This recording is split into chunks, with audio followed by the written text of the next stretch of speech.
of people think they can become a millionaire at the age of 18, 19, 20, but the average millionaire is in their 50s. I feel like it's less of an issue of thinking that they're bigger than the system and more so like, I know what I'm doing, or even if I don't know what I'm doing, I know I'm in the right direction. The child may not even have the interest in that.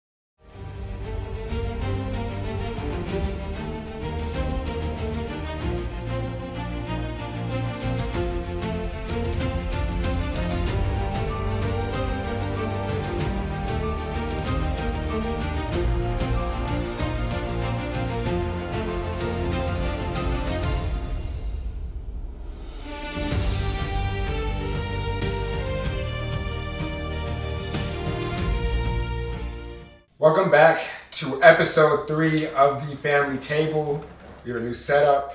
The first 2 conversations about identity. It was also about being able to create identity with different structures of who we are. Today we're going to talk about how families, teams, and leaders can actually function or fail.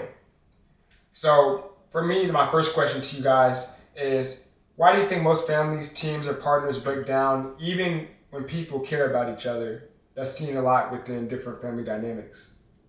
Well, I'd say most of the time they fail because they don't have the systems to support it. And what type of systems do you think that is most important for people to be able to support each other?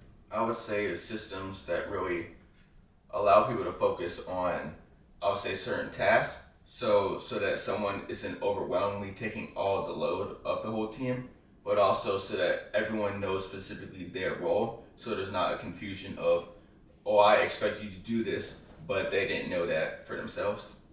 So just being able to communicate properly, you think is super important? Yes. Kim, what do you think? I also feel like another aspect of it is that really everybody has a different idea of what success means, and when it starts going in a direction that they personally may not agree with or may not see the team going, it can lead to a lot of disagreements. Right, I feel like it's definitely about finding alignment, understanding that no one's bigger than the program, and that if you have a collective effort, it's just way better than people having their own individual idea. Well, the biggest thing is that in any organization, group, family, or situation, everyone has their own individual ideas or plans or how they want things to go. But collectively, each individual has to understand that they have to move forward, whether they agree with all the procedures or the process, and move forward collectively to achieve that one goal. You know, in law enforcement, you know, a lot of times you get commands from your commanders or your supervisors, and you have to follow those as long as it's not illegal. You know, you need to follow those processes. You know, and that's the one thing you have to understand is that it's not always about you, the individual. It's for the good of the group or the organization. Do you think that a lot of these different things happen from just conflict, or do you think it's a lack of systems that cause this? Most of the time, I believe it's due to whether the individuals are willing to work. Because what people tend to do is if they don't agree with something, then they don't put their all into the process or into the system. You know, because they're upset that it didn't go the way that they wanted it to be or the way they planned it to be. So, to me, you know, everyone has to accept what the goal or the process is and go through it, whether you agree with all the terms or not. You know, otherwise it won't be successful. You know, if I don't agree with it, that doesn't mean that I can't go along with the plan to make it happen. You know, so everyone has to have that understanding that, hey, maybe I didn't, you know, have the major part in developing the process that needs to be followed. However, I need to work within that process or that system to make it successful. So essentially, you're saying that you need to have this sense of duty, really. That's correct. That's correct. Do you feel like today's society, we have a lot of people working individualistic, especially in Western civilization, compared to other parts of the world? Do you think that's something that people can find their way back to in the 21st century with more information and more resources? I believe people can work together as a group, but again, this is in their thinking, in the United States, people are so individualistic, it's all about me and nobody else. That's the thinking, but to be successful as an organization, sometimes you have to put that individual thinking aside. Because you have to understand. The thing is, you can accomplish things individually, but in order to accomplish things as an organization or a group, you have to be able to work within that group. You understand that from being in the sports and the organizations that you're in, that, it's not all about what you do as an individual. You could be the greatest, player out there, but if you don't work within that system, then it won't be successful. Mm-hmm. Right. I think that's something that I feel like there's a lot of people think just because they're good, that they're bigger than the program, that they don't have to live by rules. And I feel like the way of the dynamic of today's standards with social media, the political dynamic, is feel like there's like a lack of basically people being able to just hold accountability on different levels, that there's no one bigger than the program, that you have to be to work with others in order to become successful, whether that's in corporate, whether it's an organization, or that's in your community. And there should be more people like how we're doing things, working collectively, sharing ideas, so it's not just one person dominating or just controlling the narrative for the majority of people. And I feel like it's less of an issue of thinking that they're bigger than the system, and more so like the idea that, if I'm good, I am the system, that everybody else has to conform to my idea. And but the other part of it is, a lot of times the individual wants to be seen. They want to be noticed. They want to be popular. Sometimes you have to, and when you're in a group or an organization, you have to be able to step back. Just like in this situation, I'm your dad, I'm your father, but I know that I need to step back sometimes and let you all do what you need to do. It's not about me being the head of the family. It's, I serve a role as the head of the family. However, you all have a key part of this organization. So I have to allow you to be able to flourish in your roles, and not try to cut you off because I feel that I'm the father or the head of this group. How do you feel like that contributed to where we were today? A lot of people specifically want to control their sons or their daughters or their family members. They might want them to be an athlete or specifically in a specific career. How do you feel like that was a time where you figured out that you can start stepping back with us?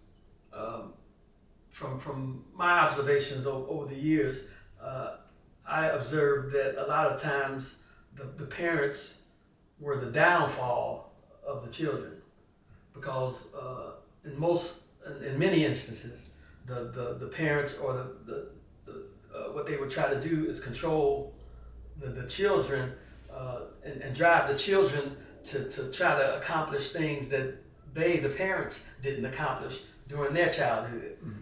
So in other words, if the dad was a football player, if he didn't achieve the things that he wanted to achieve, or if he wasn't successful, then what he would do is try to push his son to drive to be successful in those endeavors. And in reality, the child may not even have the interest in that sport or that activity. So that the child in turn would turn around and resist and do things and not really be successful as he could have been, because he's fighting against it. He really doesn't want that. Mhm. So, my biggest thing was to encourage you, and allow you to do things whether I achieved it or not. If you have that desire to do something, then my goal is to make it possible. Make it so you have the tools and the resources to do the things that you need to achieve those goals. My goal is not to push you to not do it because I wasn't successful with it. To me, that's a downfall. So the biggest thing is, allow you all to figure out what you want to do and help you to make it possible. And in terms of Christian and Cameron, how do you feel like our parents has encouraged you to find your passion in terms of whatever route you are doing, from sports or athletics or whatever your career outlook might be? I would say basically what our dad said is that he encouraged us to do a lot of different things through activities, through, I would say, different endeavors to really try to find like a niche or something that you're good at or you like. And I would say one of those things for me was, I would say, running. I don't think they ever forced me to do running. That was just something that I just naturally did just through activities that kind of like nourished through that. But I would say something that I would say my parents really, I would say specifically my dad helped me with, was with like media, because I would say I really had like the interest in media. So I was like making videos on my phone, and then my dad decided that he would like invest in me by getting me a camera, which would allow me to be able to get into rooms to have the opportunity to really flourish in that area. So I would say that's really the thing that Dad really helped me with. Okay. Yeah, I have what I have to say is really similar, really. It's really just trying, if you have an interest in something, why not try it? Even if you don't like something, you could still gain the value experience from that to improve your life. And if you don't like it, you don't have to continue with it. Now, that being said, once you start something, you have a commitment to it, and you have to, I believe that you should play out the duration of it if you can, but after that, you can really move on to the next thing and explore a little bit more. But I would also argue that some things have to be pushed.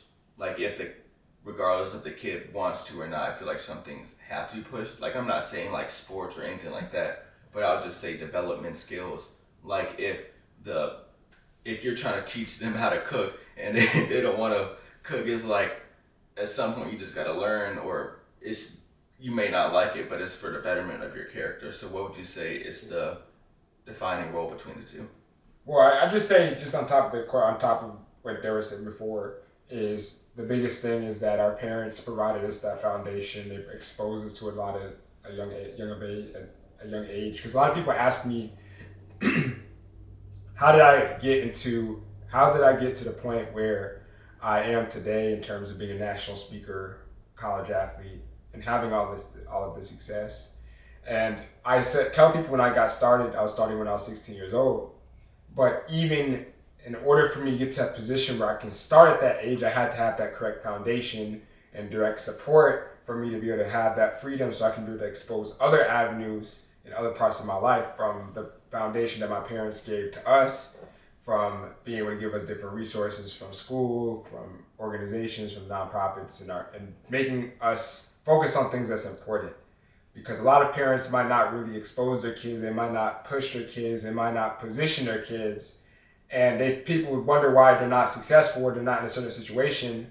But it starts from us being younger and our parents being able to position us from this point we were born. So by the time we go to school, it's not like it's a surprise. It's something that we built our whole entire life, from when we were born to going to school, to starting athletics, to going to college. It's just part of the process they built for us before we even knew it. And I feel like that's a lot of families don't really, one thing our parents have done well is find ways to position us so that we can become successful through the systems and structure that they had in our life. Like, being able to focus on our school, making sure we don't play video games all day on the weekend, or making sure that we start something, we don't quit it. I feel like a lot of people's parents don't push them, they just let kids quit. Or they let kids just act a certain type of way and not hold them accountable. Or not actually give them the foundation so that they can go and explore new ideas outside of their own. So in terms of that aspect, how do you feel like, as our family, the biggest things that help build our structure in terms of positioning us to where we are today, in terms of our expectations in our life? So what was the question? Based off what's the biggest, what to dad at first, dad can answer first. And what is the biggest expectations Yes. about what's my expectations? Yes, of us. Well, my expectations are to, first of all, for you to have integrity. You know, you have to have integrity. The one thing, the motto for the state police, the Illinois State Police, ISP, integrity, service, and pride. You know, when you say you're going to do something, then you need to do it. That's the integrity part of it. The service is you got to be willing to go out there and help and do what is necessary to help others and then also help yourself. The pride is knowing that, you know, you're doing the job not because you have to do it, but because it's a reflection of you individually. You know, so if you know, somebody tells me, well, you know, you can do this haphazardly, you know, my pride is not going to allow me to go out there and just do a job, you know, because again, that's a reflection of me. You know, so I'm going to go out there and do the best that I can do, regardless of what the task is. And you know, people may lower their expectations or their standards, you know, but my expectations and standards are going to be higher. So I'm going to push to do those things because, again, that's a reflection of me. So my reflection of you is the same thing, that you go out there and do the best that you can, because, again, that's a reflection of you, and overall it's a reflection of our family. So in an organization, when you have an organization, then that's a reflection of the organization. So you have to have those expectations on yourself so you can achieve and accomplish the goals and the standards that you set for yourself. Right. I think it's a lot of things that we happen, like a lot of us have success in many areas of our life. And people ask us, how did you get there? And the main thing for us is like, it's an expectation. It's not a surprise. We've prepared for this, so that we've done the work, we've put in the positioning, we've done the things that we needed to do that was the most important. So by the time it came, we already were used to the moment. Like I said, people play football and they go score a touchdown and they want to celebrate all day. But my dad told me, based off of me being a person, that's not my mindset, because everyone's celebrating like that's something they should celebrate. But if someone who's one of the best players on their team, they'll go and they'll score a touchdown and hand the football to the ref because they know that they'll be there again. Because people focus their energy on things that don't actually help them get to where they want to be and are distracted from the end goal or the thing that they're really trying to accomplish. And that's the same thing with life. We're celebrating things when people don't deserve to get the credit that they need at the time. Like, we want to get all these things without putting the actual effort or focus on the right things, and wonder why we're sort of, people are in certain situations. But that's something that's like super important. I think you taught me, as being an athlete, helped me ascend to different positions in business and other avenues. But again, in that scenario, when you have individuals going out there and doing those big celebrations, that's to bring attention to themselves. Mm-hmm. You know, so that takes away from the group accomplishments, because it's bringing the focus on the individual. You know, I emphasize you doing that because it shows that you're about business. Mm-hmm. You're going to go out there and get things accomplished, and you're going to get it done. And it's not about having all the focus on you. And you don't have to go out there to try to get the attention, because when you do what you need to do and you do it well, the outside people will talk about you and bring the focus to you. You don't have to bring it to yourself. Mm-hmm. Right. people that often have the most power, the most position, are the people that have to speak the list because their work speaks for them. That's correct. And a lot of people that try to speak or talk or do the most, that they overpromise to end up under-delivering. You speak less and over-deliver, and you'll see a lot of groups open up. Absolutely. Christian, how do you feel like that's something that tied into you in terms of your personal character? How do you feel like families are able to do this and not let ego destroy families or teams? Well, I would say the same thing is, like you were both saying, is that we have to have integrity and to just whatever you say, you do. So, like I mentioned earlier, to have the designated roles of each person so that we can both collaborate as a team to accomplish goal. How can a team make sure they establish the greatest team possible with the people that they have? Find what everyone is good at and to just work with that. Okay. Because even when you look at sports, it's that, like, let's say people were going to talk about like the Cavaliers in like 2016, is that everyone had their designated role. So obviously many people saw LeBron as the face of the team, but people forgot about the people who he had to pass to, the people who he needed to support to, and just remembering to know your role so that you can both build each other up to get the prize. Right, because people understand, look at the 2016 finals when they came back 3-1 in Game 7, LeBron won MVP, but people forget that Kyrie Irving dropped 40 points and still had some of the most key drives. And even though he wasn't necessarily the most popular, because LeBron was one of the greatest basketball players of the time, he didn't get the award. But people who really watched the game knew how valuable Kyrie Irving was and a crucial focal point to the success of their team. And a lot of people will let that standpoint of LeBron getting the award stop them from still living what they're doing. And a lot of people need to understand that not everyone can always be the face, but it's the most important people are the people that are behind the scenes. And the people that might not get recognized, people that might not be that person as the front. Their role is important and key. And so me, again, being the head of this group, I'm going to let you all know what you're doing is a key or essential part of what we're trying to accomplish. Not just focusing on one individual. One may be looked at more so than the others, but as a group, we're all equally important to the goals of the total group. So what happens in different situations when people are making decisions, and basically making decisions off emotions instead of just off of principles? When people make decisions off emotions, what it produces is erratic results. One thing that I've learned over the years is, when I'm dealing with individuals, a lot of times they'll say, well, I believe this or I believe that. And I'll respond and say, well, what is that belief based off of? Oh, I just feel that that's the way. Well, I'm not concerned about how you feel, because that's not going to give us any results. What I'm asking for is what evidence is it based off?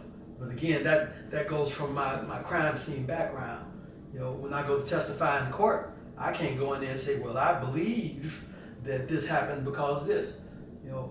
In retrospect, what I need to go in and say, I don't believe this. This is what happened based off of this evidence. Mm-hmm. So in a family organization or family business, I believe we should go this way because these resources or these facts or these statistics, that's what I'm basing it off. These items, not because, I just feel, I got this feeling that doesn't work. Right. I think it's so important because nowadays we have so much information out there, and almost anyone with a smartphone can be a news reporter or interviewer or anything. And we have too many people out here who don't do any research trying to claim that they know something Right. And we need more people who are actually putting in the credibility, putting in the research, so that they can actually give out information that people can actually learn from. That's why you have different situations where mass propaganda with the media of misinformation comes out, because people don't actually put the work in, put the actual information together, so they can actually make things that are actually credible and real.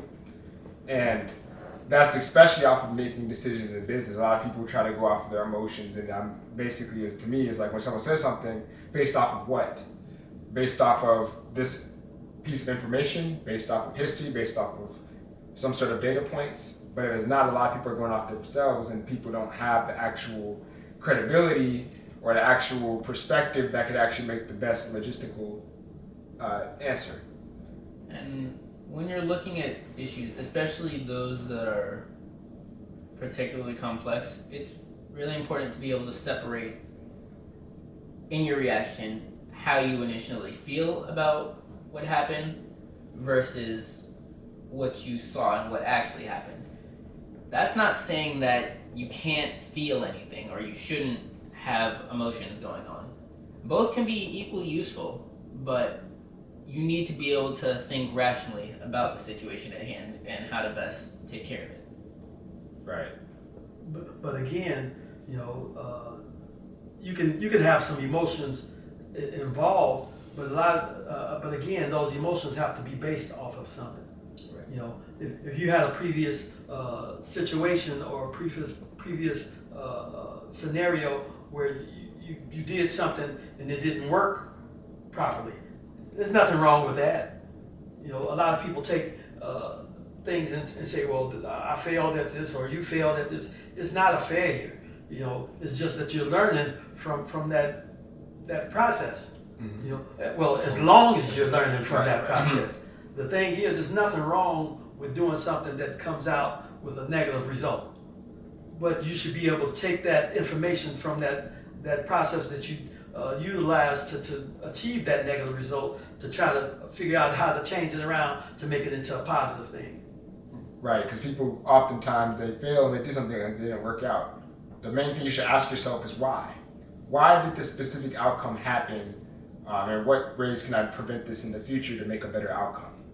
And oftentimes, multiple leaders, multiple people that have positions of power or inventors, they're people who do not become successful until their later years. A lot of people think they can become a millionaire at the age of 18, 19, 20, but the average millionaire is in their 50s. Most of these people, Colonel Sanders did not become a millionaire until he was 60-something years old. And now it's all across the world of people saying Kentucky Fried Chicken, and he's someone who's lived beyond he was. And people right now in our generation think just because they don't have those successes at the age of 16, 17, 18 that they're not someone who's become considered successful. Mm-hmm. But we have to get out of that mindset of understanding what's not reality and what's really reality. Mm-hmm. And especially at this time of our AI, where they can kind of edit almost anything or almost spin something to a specific narrative. But if you're more conscious about these different things and more shift your mindset of just everything being a failure or everything being against you, but using it as an opportunity that you can become the person you can by growing the most. But I can really testament to that, because I feel like that when I was mostly worried about what I was doing or worried about things like that, I wasn't really achieving the goals that I wanted to. Not because I wasn't able to, but because I was focusing on the legalities of it. But when I started focusing on that failure is not like the end result, but more as like a stepping stool to figure out the best result to your plan, I started to naturally just gravitate towards doing better in life. Mm-hmm. I think even when we talk about goals and failures, a lot of people have to understand that the level of perspective and lens that you are in your life is different than everyone else. We're always comparing ourselves to other people that might be millionaires, and they're in a whole different level of perspective. We're talking about making $100 million and being 6, 7 figures, 8 figures, when most people in America don't even have $1,000 in a bank account. Mm-hmm. So how can you even focus about becoming a millionaire or billionaire if you can't even build $1,000 in your account? You have to get into certain levels into what you're doing. People want to become an NFL player when they haven't even stepped in their weight room, or they haven't even stepped on the field on JV or not even played varsity. Or people want to talk about being the MVP of the team when you haven't even showed up to practice. A lot of people think that they deserve the things, but that they actually look into the mirror and see what they're actually doing, they actually realize that they're very far away from the outcome that they desire to seek. But they can change it as long as they keep it real with themselves and steal out their own delusion of thinking they deserve something when they don't put the work in to get it. What do you think about that, Cam? I just really feel like you can't skip steps and end up at the result that you want. Because really the most important part of it is the process, really. It teaches you things that you wouldn't otherwise learn by just trying to just jump straight to the top. That's a key part, and we didn't mention that, but a lot of people look for a shortcut. Mm-hmm. And in life, the shortcut is not necessarily the best way to achieve things. Sometimes you have to go through the complete process to gain the total knowledge of what you need to go through. It also teaches you patience. You have to be patient, to be able to achieve the things that you're trying to accomplish. So again, the shortcut is many times cutting you out of achieving or accomplishing what you want to do because you're trying to find a way around it. Rather than going to get your degree, you're just going to drop out. Or rather than do the task, you're going to go have somebody else try to do it. All these shortcuts, and you're really not gaining the knowledge, the experience, or the know-how, in accomplishing what you need to accomplish. But also, and with taking these shortcuts, even if you do end up with some success, some little bit of gratification, chances are you're not going to be as far as you could have been, or it's not going to last as long as it should. Because I can definitely say that, because there's no shortcuts to success. It's just whether the pain is going to be before or after the result. Because if you really think about it, like for people who build businesses, they probably went through several businesses that failed to get the one business that ended up making them millions of dollars. Or you can just hit the jackpot today, but then you lose it all because you don't have the systems to support it. So it's really just a matter of when the pain is going to come, because it's always going to be there. And what we have to realize also is that success is not looked at just by the monetary gain from something. First of all, you got to have the correct relationships. The proper health. If you're not healthy and you don't have the proper relationships, then your organization is going to fail. So we can't just take the monetary gains as being success. So we have to look at the whole organization again, because it's not one aspect. Just like again from a crime scene perspective, they say, are you basing your results off of one aspect of the crime scene? No, based off the whole total view of what I saw at the crime scene. This is what I came up with the decision that I came up with. It's not based off one particular aspect, and that's the thing. That's where a lot of people fall short. Is they look at one particular aspect and then they try to push that as being the driving aspect of the success, and that's not necessarily true. You got to look at the total picture. Yeah, I think there's something, especially with people, especially in families, they think just because they make more money that they'll solve a lot of the issues. I mean, although money doesn't buy happiness, it is you're a lot more comfortable if you have money. But if you do have that money, but you cut off all avenues of your life in order to get there, then once you reach that, you'll never truly be fulfilled. You'll never truly have that long-term sense of gratitude and fulfillment in what you're doing if you don't have your relationships, you don't have your health, you don't have your purpose.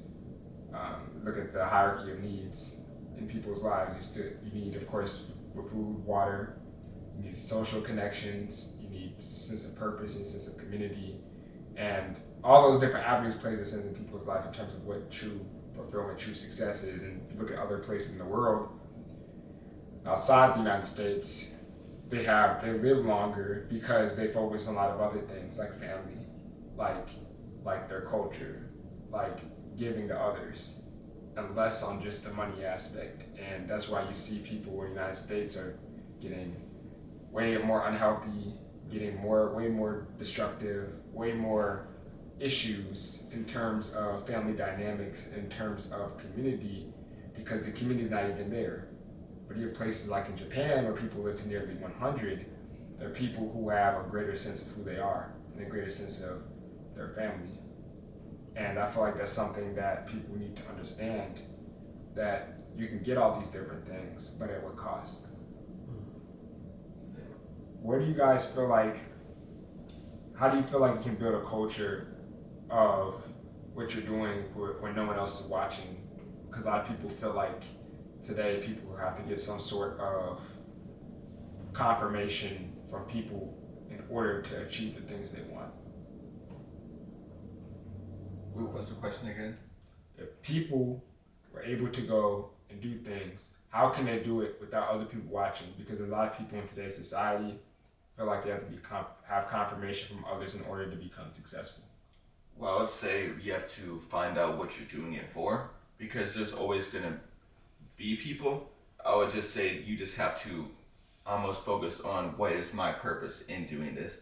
So if my purpose is to get a good result, then that's your purpose. If my purpose is to, I would say, do better in your faith, then I would say that would do it. But it's just a matter of what is your desired result or desired purpose of doing it. Well, I mean, just in the standpoint of doing things without having to have the approval of others is what I mean. Well, I would say just to have a purpose in yourself, because you have to know that, I would say there's a few things you have to know. And so you need to know, obviously, what you're doing it for, but then you also have to know that, does this align with my values? And basically the way to allow to not really focus on other people is that you have to be confident in what you're doing. Because if you're not confident in what you're doing, you're always going to look to other people, because that's a natural thing. If you're not confident in yourself, you're going to look at other people to see, am I doing this right? Is this how I'm actually supposed to do it? But if you're truly confident that I know what I'm doing, or even if I don't know what I'm doing, I know I'm in the right direction, that allows you to blind everyone else out. One thing that I learned over the years is that if you've heard that term, birds of a feather flock together. You know, a lot of times you have individuals who are not doing the proper thing. So when they are doing those improper things, then what they tend to do is try to get people and say, hey, well, he believes the same thing that I believe, and it's more of us than you. As a person with standards, you have to be able, going on that confirmation thing, I don't need their confirmation, to do the right thing. What I have to have is have the strength to stand up against wrong or negative and say, well, yes, you may have all of that group that believes that, but it's wrong. And you have to be able to stand on it, regardless of the pushback that you get from it, or with them saying that they have the majority. That's fine. You can believe that, but you're not going to get me to go and do the wrong thing or say the wrong thing because you all are saying these wrong things or these negative things. So again, I don't need their confirmation to know what's right or what needs to be done. So, as an individual, you have to know what your standards are, and you have to think about if you're willing to drop those standards to do what's not proper or what's incorrect. And I'm the type of individual where I'm not willing to drop my standard and just go with the group because they're doing something wrong, and there's more of them that believe that, that's just the way of the world. Oh well, we're doing this because we want to do it. You don't do things just because you want to do it. It has to have a purpose behind it, and the results have to, or they should be, a positive result, not something negative or improper. Right. Doing some of the waiting for the confirmation of others is one of the worst things people can do for themselves, because what they're waiting to approve of other people in terms to create the level of success that they desire, which for you is setting up yourself short just before you even start. So you're even doing it for the wrong reason, so that even when you do start, you're going to go in the wrong direction. Right. And that's something that's just very important, that people are often looking for approval. But the people who are always the most successful are the people that don't look for the approval of themselves before they look for the approval of other people. And that's where you're able to stay stronger in what you're doing. A view that I have on this subject is that everyone has something to say when they're on the outside of the situation. That's true. Take professional sports, for example. A lot of, you're watching your favorite team and somebody makes a bad play. You all know that person that's gonna be like, oh, they should have ran the ball like this. Or if I was the coach, I would have made this play call. But they're not in the situation. Right. You just need to realize that you are in control of the game. Right. This is your team, your family, and you need to make decisions based on what you see, what you observe. Right. See, so again, that goes back to the things that I've experienced over life, and going to crime scenes. I'm going to be looked at once I go to court. And you have the jury or you have the judge, and they're looking and evaluating, and along with the attorneys on, well, did I do the proper thing or not? But they weren't there experiencing the smells. They weren't there experiencing the blood. They weren't there experiencing the maggots, the death, the negative, everything that's there. So from my perspective, how can, why do I need their confirmation to do the right? I know what I'm supposed to do. So I need to go out there and do it regardless of whether they agree with it or not. I know what my job responsibility is. Go out and perform that job. Not looking for their confirmation, but trying to achieve the truth about the activities or what occurred at that situation.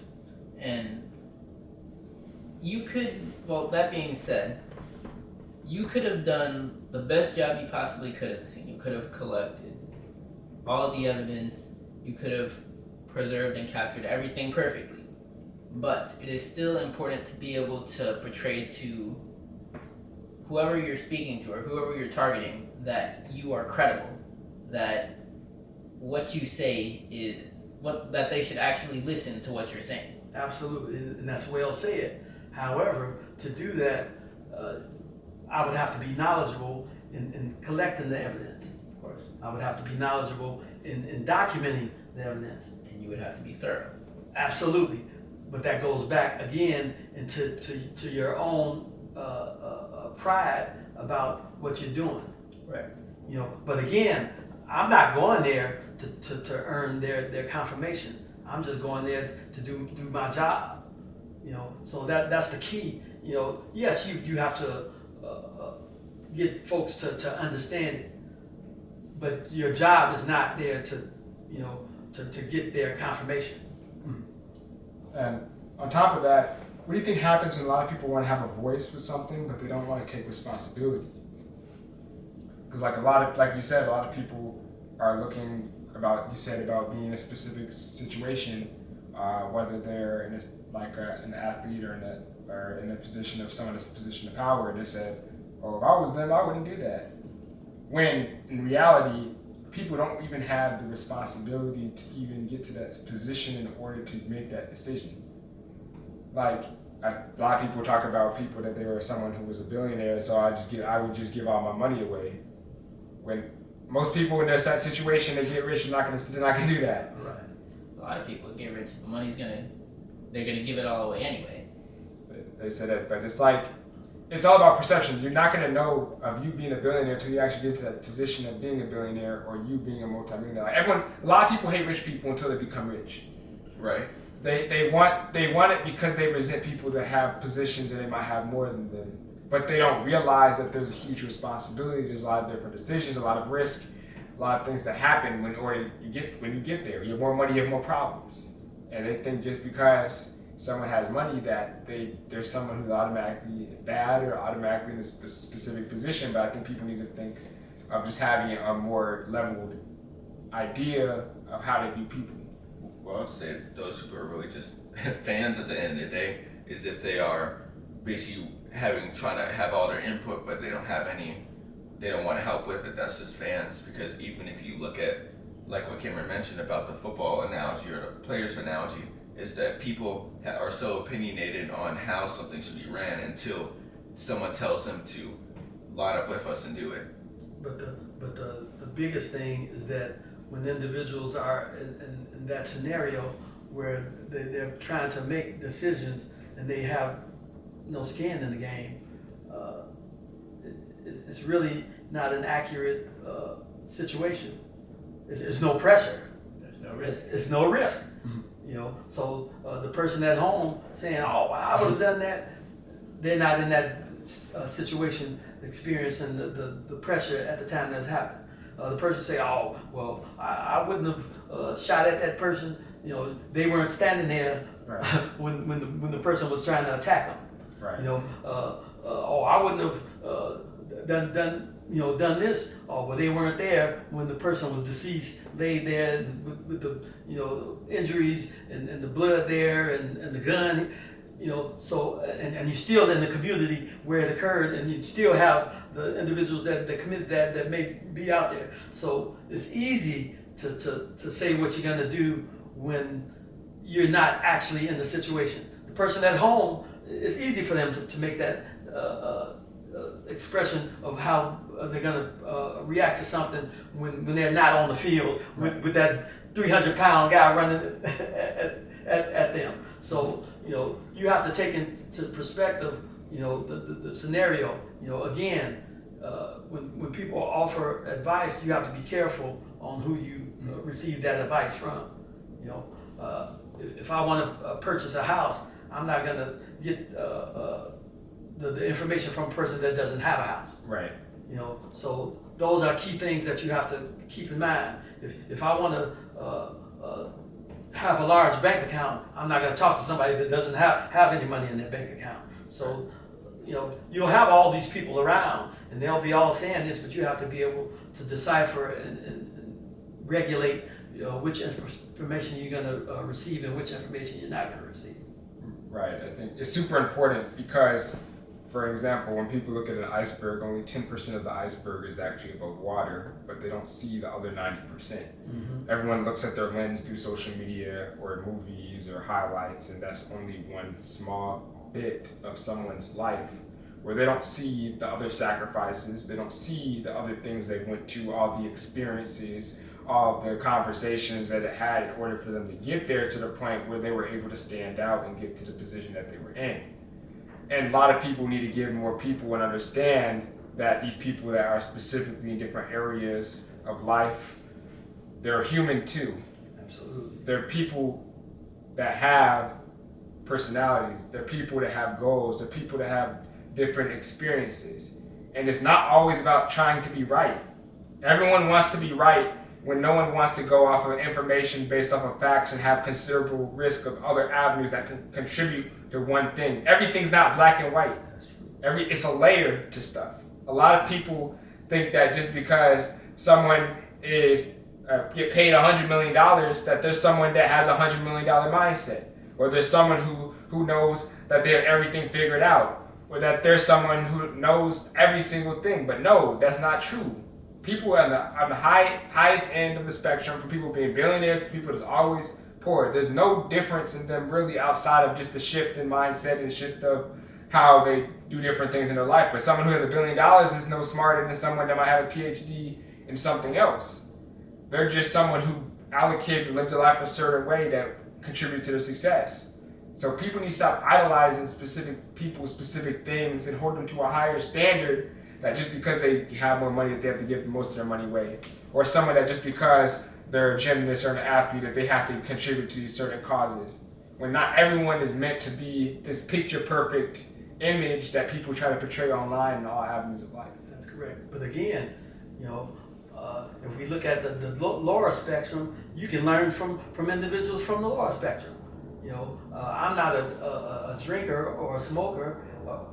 I learned that by seeing the people that did do it. Mm-hmm. I saw the results of their decisions to make those decisions and do those things, and I didn't want those results in my life. So I learned those things and learned that I didn't want to do those negative things by watching them. So you can learn from anybody or everybody, but you have to pick and choose what you want to take, as information, and you have to find out what's important and what's not important based on what somebody says, regardless of whether they're down here or whether they're up here. Because you got bad things from people down here, you got good things from people down here. You got bad things from people up here, and you got good things from people up here. So you have to, choose and decipher what's valuable and what's not valuable.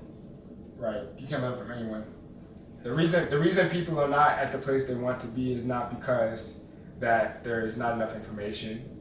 It's because they don't look at the perspectives.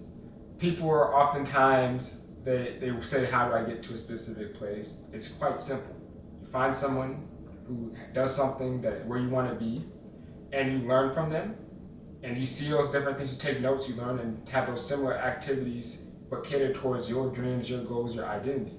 Because even though people became successful in one avenue, that might not work 100% for yours, but the same principles you can apply to your life and your situation. Yes, sir. Nothing is going to be catered specifically towards you in life. No politician, no business, no influencer, no perspective. You're the one that's going to be the one that's going to have to take control and initiative for you to take control of where your future is. And that's something that no one should have to rely on just people to decide or give them an opportunity or for them to find out that they're greater in other avenues. But reality is about them finding themselves. Absolutely. This will end today's episode of The Family Table. Make sure to like and subscribe. Check us out for more information at The Family Table Show on social media, on Instagram, and on YouTube. And we're so glad to continue to keep this series moving forward. So I hope you all have an amazing week, and we'll see you all next week. Thank you. See you. Thank you.